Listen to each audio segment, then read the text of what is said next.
Alright guys, a whole bunch of parts showed up in the mail today, so we can finally start knocking stuff off the list. First thing, steering. I'm going to build a tab off of here. It'll box in from the top, so that'll be in double shear then, so we can't twist that bolt off. But for the most part, that's pretty much it. That's the idea. The caprice steering goes back and forth, that pulls on the swinger, and then that goes back and forth down there, keeping everything level and in the geometry that it belongs in. Everything seems to move decent. Nothing binds, nothing hits. I get full rotation out of it until the tires hit the radius arms. So yeah, I think that'll work out just fine. I'm gonna get to making that piece. Alright, so there it is. Aside from paint, the steering is pretty much all done. Got that all boxed in, tied together, and I got my shocks on. We're going to need some longer travel shocks eventually. These are 4-inch Bronco lift shocks, and they're long enough for now, but they don't quite have the travel that I want. Go ahead and turn it back and forth, Andy.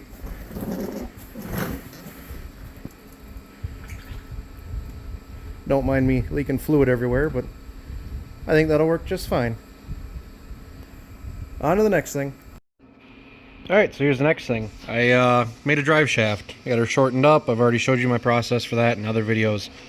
But yeah, I got a drive shaft from the junkyard that was the right ends that I needed, and shortened it up. The problem I had is, so the transmission in this is an NV 3500 out of a V6 S10. So that way it had the same, the V6 is the same bell housing as the V8s. The problem with that is I should have used, if I could have found a half-ton pickup one, like one with a 4, I don't remember if they had ones behind the 4.8, but I know they had them behind the 4.3. Anyway, the half-ton pickup ones used a 32 spline output so that they were the same as all the pickup truck stuff. Well, I used an S10 one, so the S10 one has a 27 spline output shaft. So this right here, the 27 spline output shaft that I made, because you cannot get a conversion U-joint to go from the stock one in the Caprice would have been, or S10 or whatever, would have been what they call a 3R series joint. The rear end has what is called a 1410 series joint. It is much larger than the 3R. So what I did is I took a yoke that I had with a 1410. I took the yoke that I had for the 3R. I cut the ears off of the 3R yoke, and I turned it down till it was nice and round, and then turned a shoulder on it. Took the 1410 yoke and I lopped that off, turned the inside out until it was a few thousandths of an inch smaller than what I turned down this to. I then heated this up and pressed them together so it is a nice dead center press fit, and then welded it together here, and it's welded on the inside. So yeah, hopefully that holds together. This is a cast steel, basically slightly better than cast iron, so we'll see how well this holds up. Hopefully it doesn't twist out of there. Hopefully my press fit takes most of the abuse, and this right here basically just keeps it from moving. But yeah, we'll see how that holds up. It welded decent. It didn't crack or anything, didn't make any weird noises while welding. So yeah, that's that. Hopefully I did my math right. Let's throw her in the car and see how it looks. So you know what I was just saying about me doing my math wrong? I took an entire inch more than I wanted to out of this drive shaft. I know exactly where I did it wrong, and it was a really stupid mistake. So now I'm going to try and find another drive shaft. And yeah, I knew everything went way too well on this one. Alright, let's learn from our mistakes and move on. Alright guys, you're going to have to excuse the noise. It's raining cats and dogs outside. But so after the whole drive shaft episode, I decided to work on something else. Andy did bring me another drive shaft, so I got another one to cut down to do it right this time. But yeah, I've been working on the brakes. I got the brake lines all made. So what I did is I got these things here. They're just a generic brake hose. And it just has a regular fitting on either end. So since we're trying to achieve long travel here, I don't want brake lines like getting in the way. So what I did was I looped these back, drilled a hole here, and that mounts to there now. And then on both sides, I've got one of these soft hoses. It just hooks it into the regular brake line, goes into a soft hose. That way this can flex here. It doesn't have to move a whole lot. Then that goes down and around and over to the other side. Oh, same thing on the back side here. It just loops around, down and around. And then on the rears, where it would have been 1/4 inch line all the way back and then teed on the axle, I put a T in right here, ran one line across the trans cross member. That goes to a soft line on this side. That's tied to the long arm, goes all the way down the long arm and then out to there. So it's only got to pivot this little bit here, not all of that down there. So that should be pretty all right there. Everything's done, everything's tight, everything's tied up.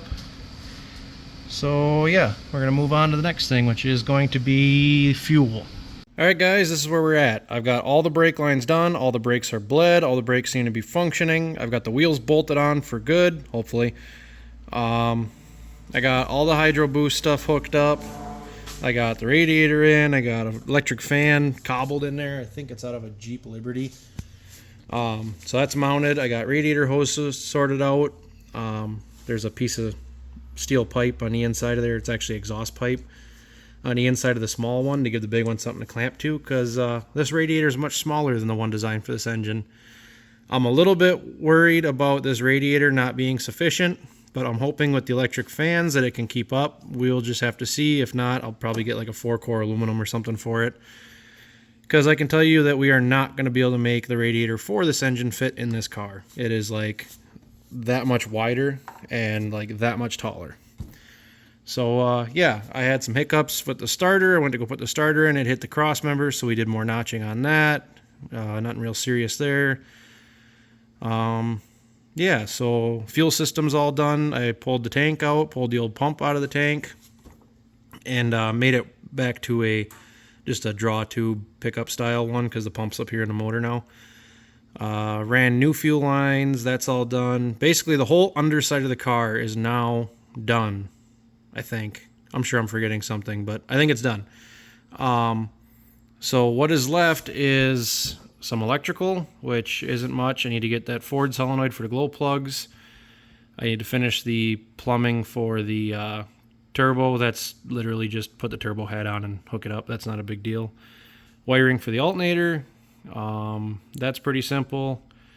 We cut down a good chunk of the list. All that's left is a whole bunch of little stuff. So I'm pretty much out of time for tonight. I'm going to keep plugging away at it tomorrow. Alright, so I got a little update for you. We're getting really close to trying to test drive this thing. Focus. All the wiring is done.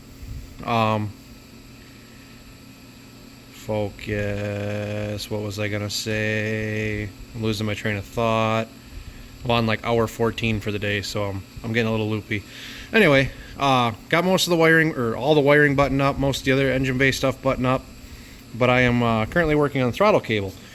So had I not LS swapped this, the square body Chevy 6.2 throttle cable would have just snapped in. But because I LS swapped it, this is the cable from the Silverado, the 99 Silverado I used for a donor truck. You can see how big that end is. So I had to drill the firewall out to fit this in there.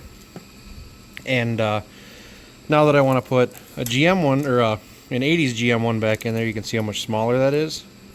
So what I've done, I created this little guy. It's kind of ugly because I didn't really care much, but that, come on,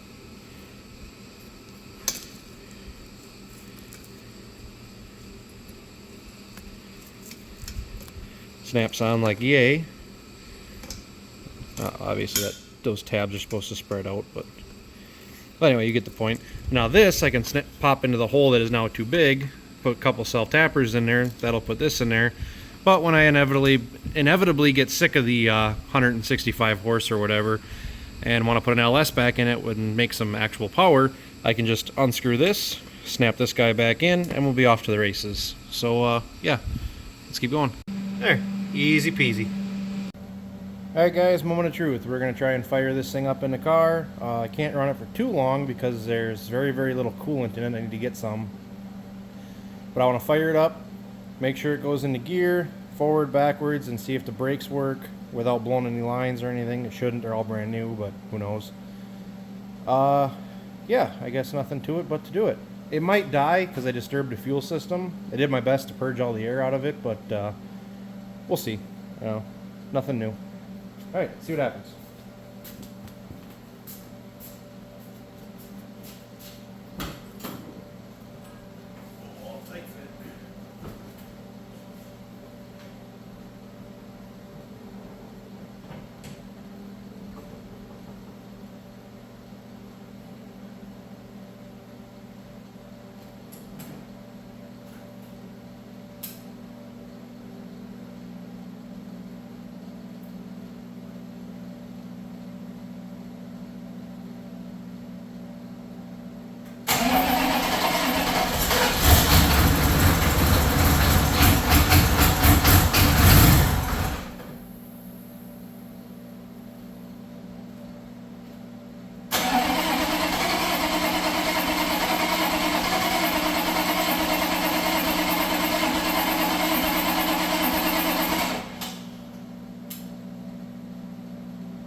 All right, it runs. Just a few more things to button up and we can see if it drives.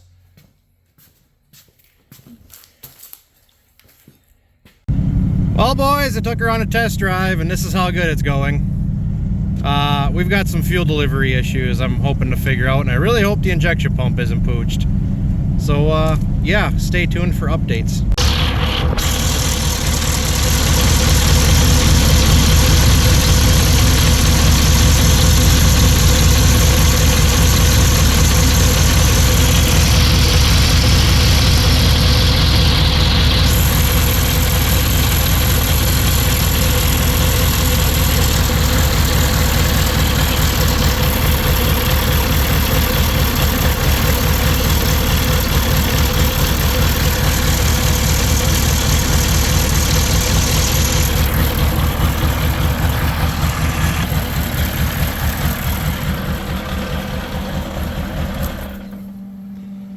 Guys, if I still had my hair, I'd be pulling it out right now.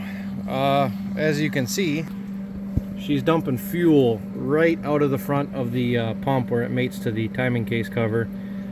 So that means the pump is leaking internally and she's pumping fuel in the crankcase. And the only reason I found that out was because the seal must not, or the gasket must not be great right there. I reused it, you know, shame on me, whatever. But it helped me diagnose it later on.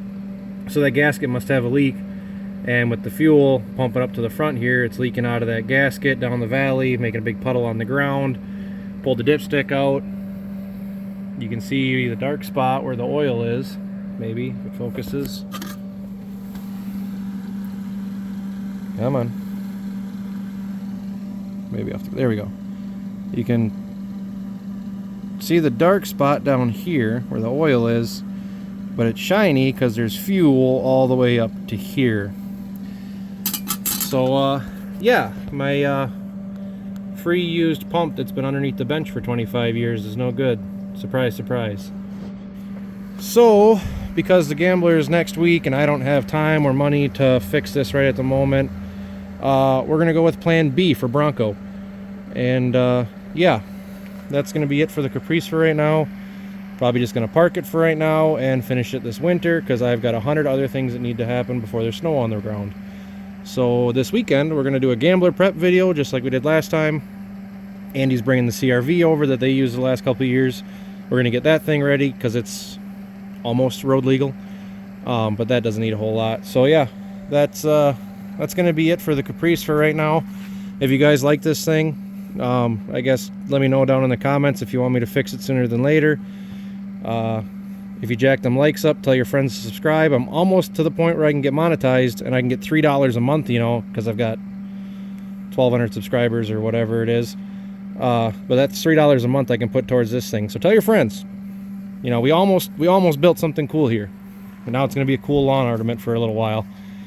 But yeah, gonna call that a video for right now. We're gonna work on the Bronco this weekend, and that'll be in the next video, and then we'll do the Gambler video next weekend. So yeah, thanks for watching. Sorry I failed. We'll try again next time.